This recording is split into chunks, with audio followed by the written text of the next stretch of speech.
What is good, guys? It's your boy AJB.img bringing you guys back another quick video. This beautiful Sunday today. Thank you guys for joining me. I wanted to make this quick video.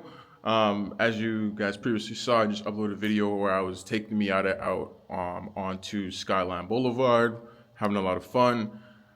Recently, I just decided, though, about a day or two, just to inspect the Miata. So there are a couple things that happened, and there's a reason why I'm making this video. Hopefully it'll be helpful for anyone that's viewing the video. But yeah, I was just coming down before running some errands the other day, and I noticed that my Miata had a flat tire, unfortunately. So that is not good. I was like, why is my tire flat? All I did, pop my trunk in that situation. I do have an electric tire inflator. So I definitely think that's something that you guys should have. This is it right here. Just for reference, it's an electric tire inflator. All you do is plug it up to your cigarette box or cigarette plug inside of your car, and it will give you air. So I think that's a pretty good alternative. Obviously, if you can't spot where the nail is, you at least have something that you can always, pump your tire up to at least get you to, from point A to point B relatively quickly, so you can replace the tire. Or getting you some air in the tire so that, maybe you can identify if there's something else different that is a symptom. In my case, I went over, shout out to the fellas over at Roscoe Tires over in Berkeley. Hopefully I can post some of their information right here.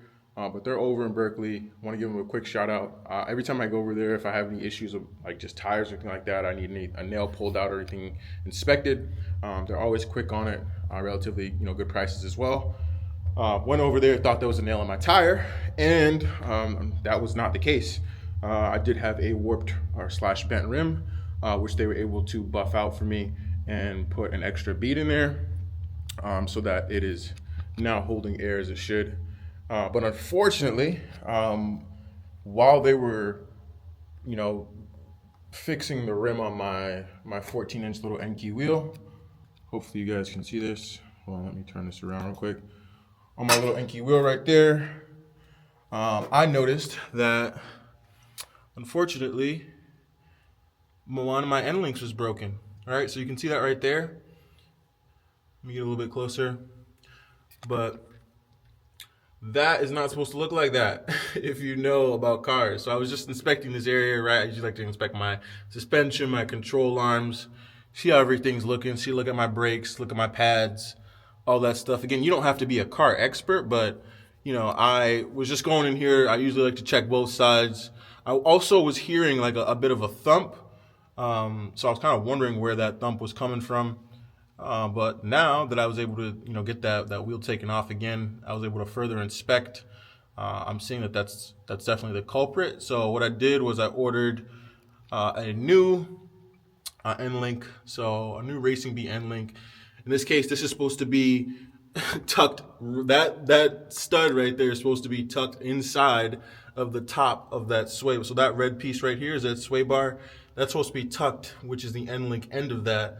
Inside of that thread, but it looks like maybe I went over a bump too hard, and that completely ripped and stripped the studs straight out of there. It should be looking completely connected together.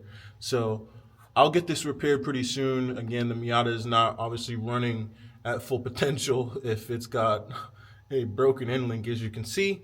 Tokiko shocks, everything else looks like it's in pretty good shape. But again, that's just a good reason why, zip ties are very important. If you guys, here, let me put it back on myself. Zip ties are really important. Getting some type of bead it so you have a box that is able to charge your car along with the little jumper cables as well. Those little packages are pretty nice as well. So I'll make a video on that. Electronic air pumpers or compressors, things like that. These are just simple tools. And again, you can use a simple jack. I don't have a yellow jack for this type of car. This is just like a simple, I think, what's it called? Tonda jack off of Amazon, probably like $30. Now for the Genesis, I'm definitely gonna need something like a yellow jack, because this car is a lot bigger. But, in this case, if it's just for the Miata, something simple, something easy like that usually always does the trick. Don't need to spend a ton of money. Just need a really cheap jack that can jack the car up so you can inspect things, see how things are looking. Sorry guys, there's not a lot of light down here in my garage area.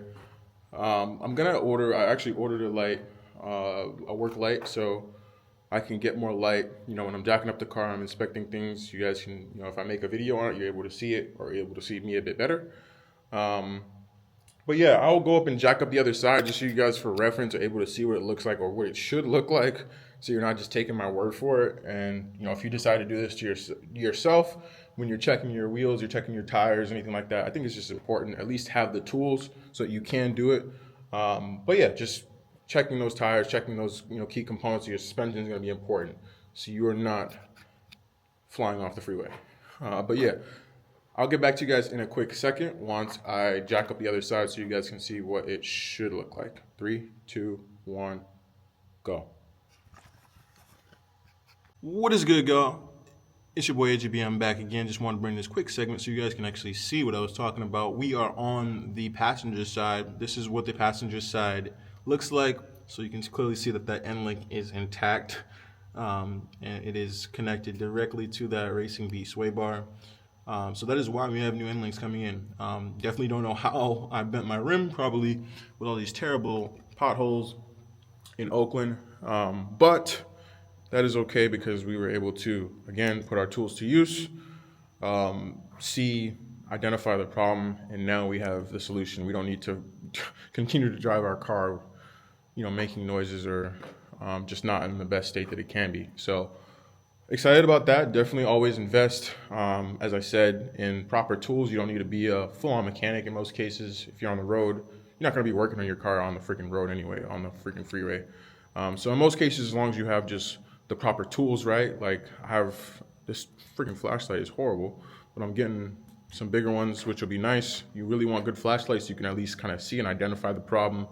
I've got an air for my tire inflator, which is really good. A beat it box, which you can use to jump your car, use to charge things. Also really important, as I said, zip ties. I have a little Tonda jack, depending on your car. You might want something more robust. But yeah, those are just a couple things just on a list of essentials I would say that you should have in your car so you can at least identify the problem, bring it to the right place so that they can actually implement the solution. That's pretty much it for the Miata. Obviously, it's going to be down until I get these new end links in and can replace that, and we're back on the road. Don't want to be taking it around Oakland / just Berkeley, Concord, anywhere that I'm driving far, where I'm driving it hard, and risk anything worse happening to my control arm, so on and so forth. So it will just be chilling for now. I'll be driving the Jenny. Some updates on the Jenny. We are going to get the Jenny Gep Tune this week. Manera's going to be in town. He's going to drive up to me on Thursday, March 7th. So really looking forward to getting the car Gep Tune. Did not think I was going to do it, but we will be putting the car on E85. We'll be sending it in this car. And yeah, hopefully we'll probably get some bigger tires. We'll be doing a couple other things. Maybe I'll get coilovers so that the car isn't so bouncy, like a Maybach when I'm putting that pedal to the floor.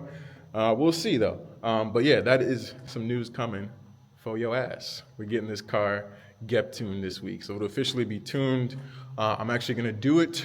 I'll have it tuned on one ECU. I'm gonna get a spare ECU as well, and just have all my stock data on that spare ECU. So I'll have 2 ECUs, just in case if I run into any issues with smog in this car, I'll be able to leverage both maps if I need to. So yeah, looking forward to that. This will be happening this week, but just want to make a quick video because the Miata is going to be down. If you guys like this content, please like, share, subscribe for more content. I appreciate you guys watching, and I'm going to catch you guys on the next segment. Peace!